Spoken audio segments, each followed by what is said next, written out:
Quero aqui dar boa noite ao general Paulo Chagas, que gentilmente nos atende. General, muito obrigado. Bom, eu queria então começar com uma primeira questão, a questão que o senhor, aliás, já se manifestou até pelas redes sociais e também em entrevistas, por exemplo, à revista Oeste.com, sobre a fala do ministro Barroso, general. Quero passar aqui a bola para que o senhor se manifeste. Esse é um programa que preza, sobretudo, a liberdade.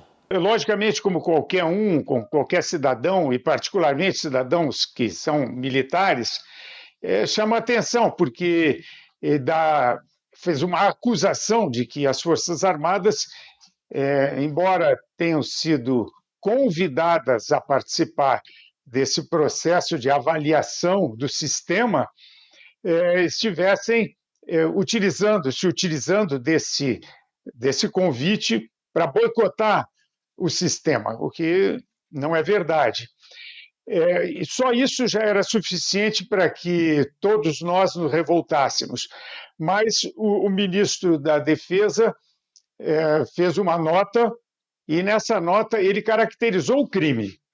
Ele caracterizou porque transformou ou transmitiu a todos nós a interpretação do Ministério da Defesa a respeito dessa manifestação do senhor ministro, com uma irresponsabilidade e que afeta a credibilidade das Forças Armadas, né? Abala o crédito das Forças Armadas, a confiança conquistada ao longo de todos esses anos. Então, no meu entendimento, e não falo dessa forma como alguém que seja especialista ou operador do direito, não sou operador do direito. Logicamente que eu me assessorei com alguém que de fato conhece e está envolvido com isso e que me mostrou que o artigo 219 do Código Penal Militar enquadra Sua Excelência o Ministro no Código Penal Militar. E o Código Penal Militar julga crimes militares. Crimes militares não necessariamente são cometidos apenas por militares. O crime não se torna militar porque é cometido por militar. O crime militar ele está bem enquadrado no nosso Código Penal e pode ser cometido tanto por militares como por civis.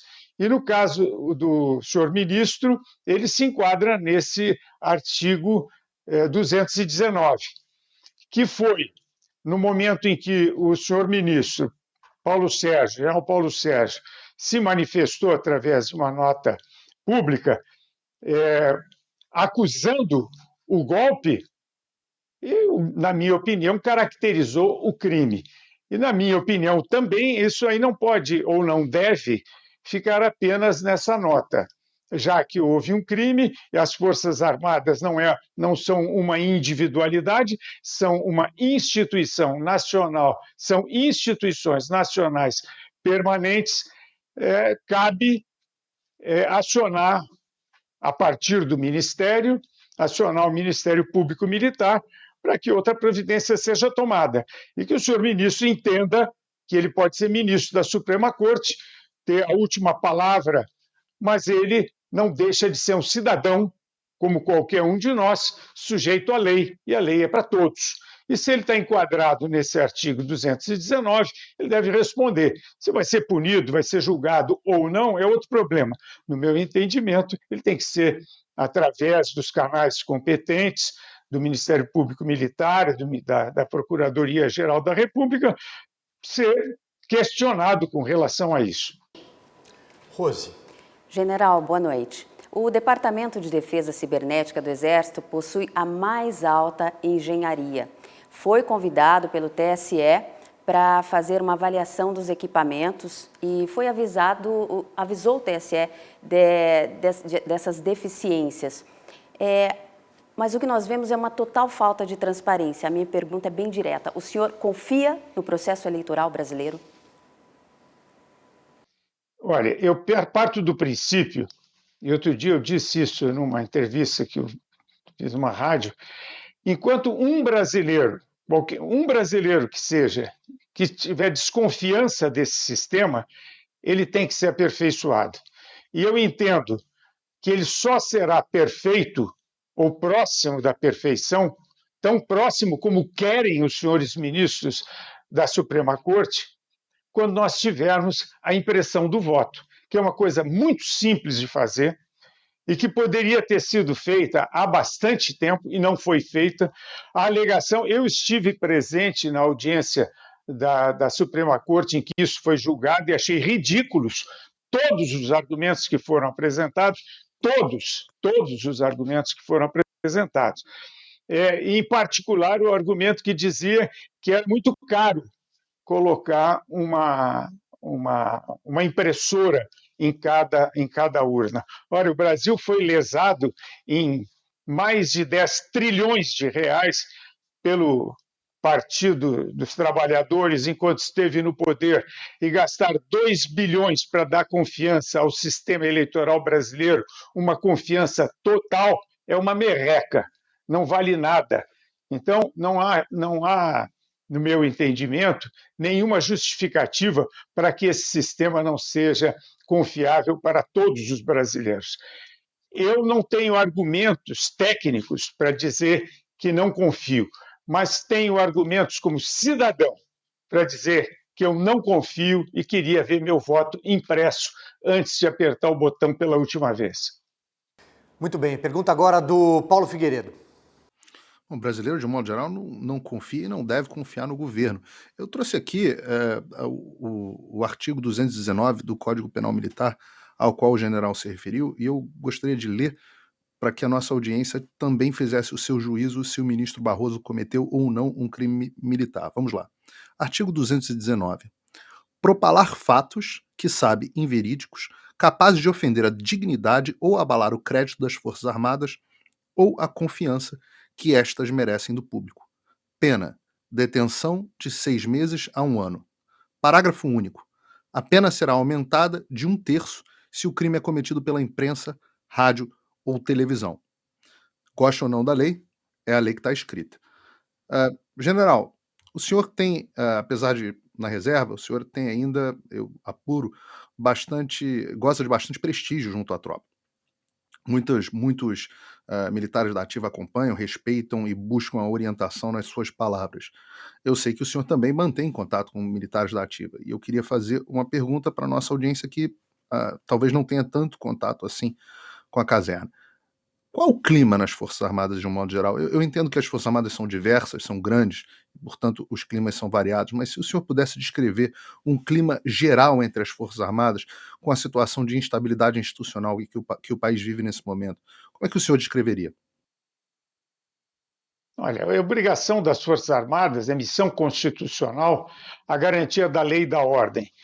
E, para isso, é necessário que haja um acompanhamento permanente.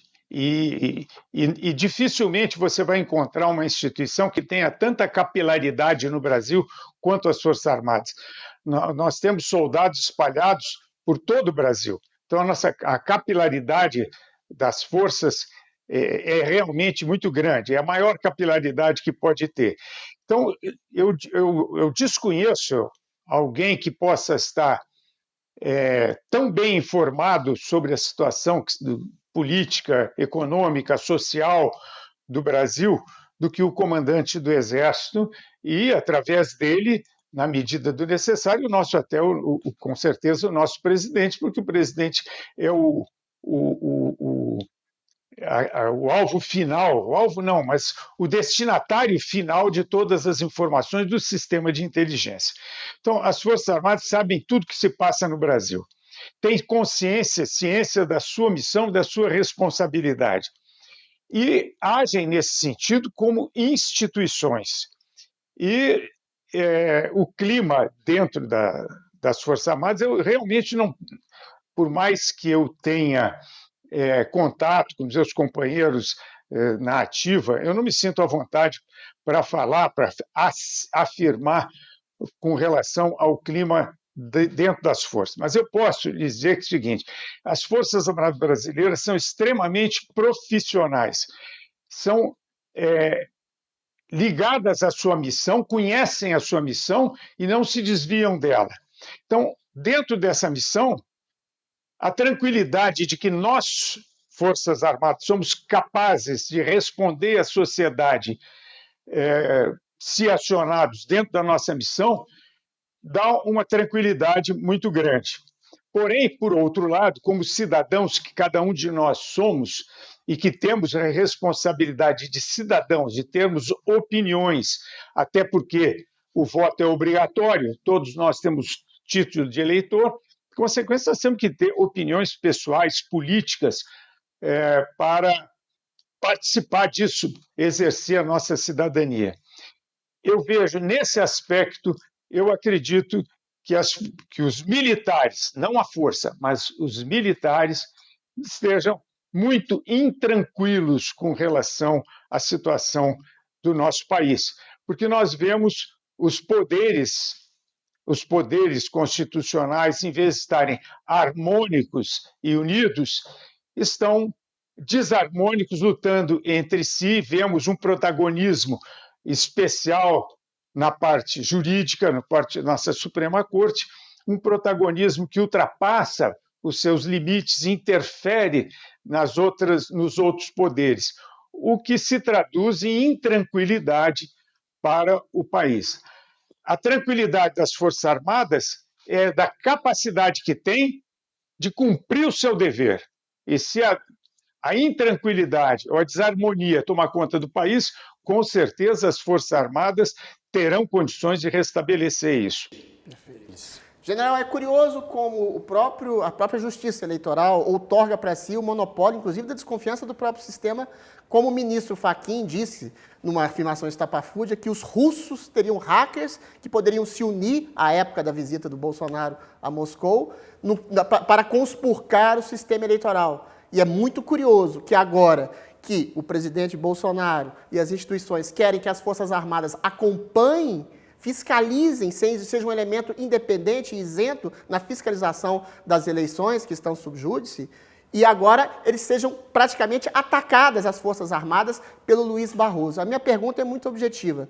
Com esse tribunal militar investigando essa fala, esse ataque abusivo do Barroso às Forças Armadas, que tipo de providência pode acarretar para o ministro e para o próprio processo eleitoral, uma vez que ele está envolvido no processo eleitoral, já foi presidente do TSE, uma vez que o ministro Alexandre de Moraes será o próximo presidente do TSE, que está envolvido em perseguição a vozes conservadoras, em prisões arbitrárias. Que tipo de medida o Tribunal Militar pode incidir sobre o Tribunal Superior Eleitoral e sobre a fala específica do ministro Barroso? Olha, até o momento, meu protagonismo disso tem sido o de cidadão, que um cidadão militar, servidor público militar, reformado, que tomei conhecimento disso e, como cidadão, me manifestei. Mas eu não posso saber o que está se passando lá no Ministério da Defesa. Eu mesmo, ainda ontem, eu coloquei uma mensagem na ouvidoria do Ministério, solicitando ao senhor ministro que dê prosseguimento à nota que ele colocou, porque a nota colocada na imprensa caracteriza o crime, ou seja, as Forças Armadas se sentiram ofendidas com a ação, com as palavras e a atitude do senhor ministro. Então, se estão ofendidas e se enquadra perfeitamente nesse artigo 219. Agora, cabe ao Ministério da Defesa entrar com uma ação junto ao Ministério Público para que isso aí se processe. Enquanto isso não acontecer, nós não passamos da retórica. E o nível que nós estamos hoje, até onde eu sei, nós estamos exatamente discutindo esse assunto e cada um dando a sua opinião, como eu tenho feito como cidadão. Não pedi audiência ao ministro da Defesa para colocar a minha posição. Eu simplesmente utilizei o canal que é colocado à minha disposição como cidadão, que é a ouvidoria do Ministério, e também muito bem assessorado. Não fiz isso por minha conta, porque eu não sou operador do direito, mas me assessorei com pessoas que têm esse conhecimento para produzir um documento, uma mensagem ao ministro, solicitando a ele providências além dessas. Então, o próprio Superior Tribunal Militar não tem nada a fazer, nenhuma atitude a tomar antes de ser acionado pelo Ministério Público. Então, quem tem que ser acionado nesse momento é o Ministério Público. O Ministério Público Militar, que fará um contato com a Procuradoria-Geral, e essa vai definir se é ou não é o caso. Então, tem um processo anterior que independe do Superior Tribunal Militar.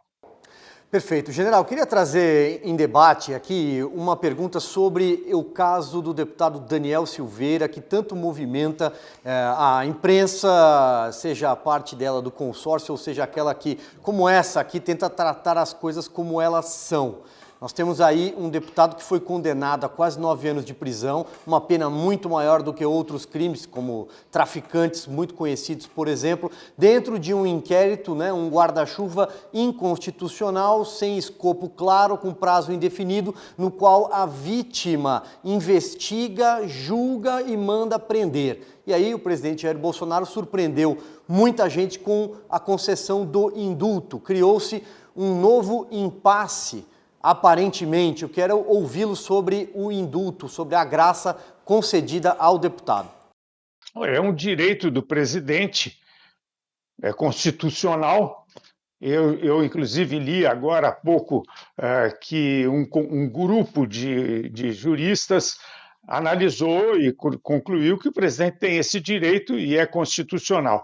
Mas nós temos um grande problema no Brasil que ultrapassa as opiniões, que é a nossa Constituição, que permite diversas interpretações. Eu vejo a nossa Constituição como uma colcha de retalhos que dá razão a quem acusa e a quem defende. Depende da eloquência de cada um. Se for mais eloquente, ganha. Quem não for menos eloquente, perde. Então, no meu entendimento, o presidente tem esse direito, embora, eu repito, eu sou um soldado, não sou um jurista, mas eu procuro me informar. Eu conheço as pessoas e sei em quem eu posso confiar. Então, eu vi agora há pouco uma manifestação de juristas que, inclusive o doutor Ives Gandara, que é uma pessoa de renome internacional, dizendo que a atitude do presidente está prevista na Constituição, está enquadrada na Constituição. Porém, quem dá a última palavra é a Suprema Corte.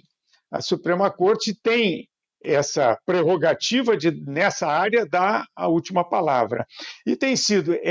Essa prerrogativa tem sido, no meu entendimento, utilizada de forma equivocada. Os partidos políticos de oposição, em vez de fazer o processo ou de lutar pelas suas opiniões, pelo aquilo que acham certo ou errado dentro do legislativo, acabam apelando para o judiciário, porque o judiciário está politizado, partidarizado, ideologizado. E isso favorece a quem é oposição ao governo. E isso tumultua e faz com que estimula a Suprema Corte a ultrapassar os seus limites. Nesse caso do deputado Daniel, está bem caracterizado isso, porque a defesa do ex-presidente Lula entrou com esses embargos infringentes, se não me engano, mais de 70, e nada aconteceu. Foram absorvidos com naturalidade. No entanto, o advogado do deputado entrou com 3 ou 4, ele foi multado por cada um deles. Então, tem 2 pesos, 2 medidas. Se há 2 pesos, 2 medidas, não há justiça.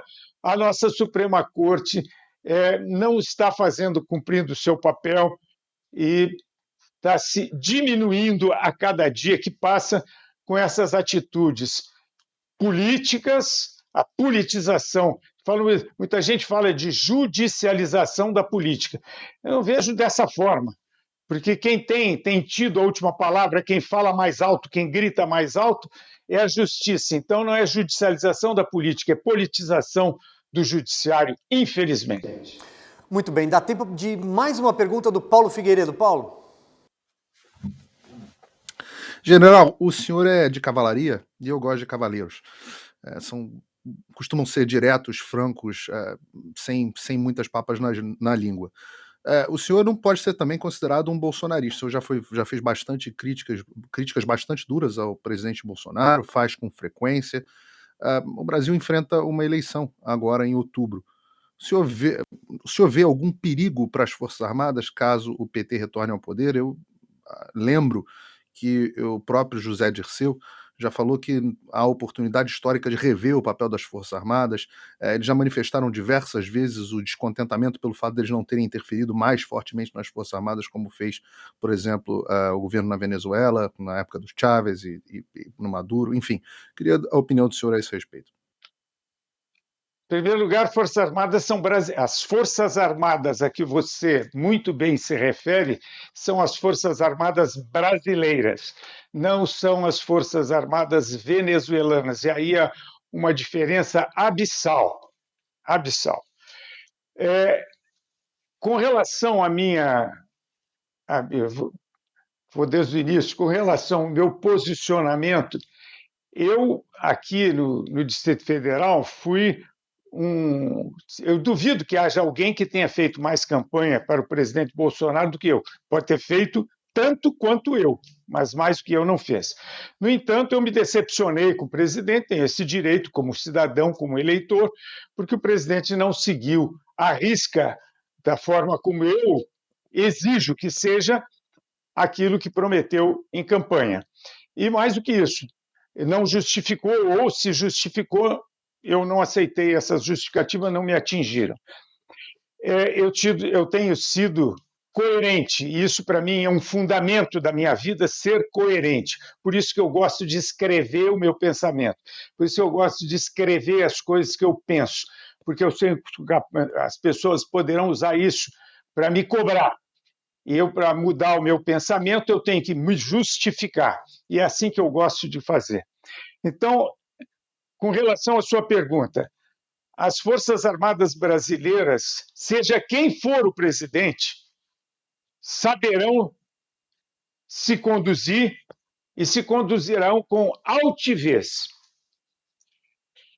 subordinadas à Constituição, mas principalmente ao seu juramento de vida e morte com relação ao Brasil.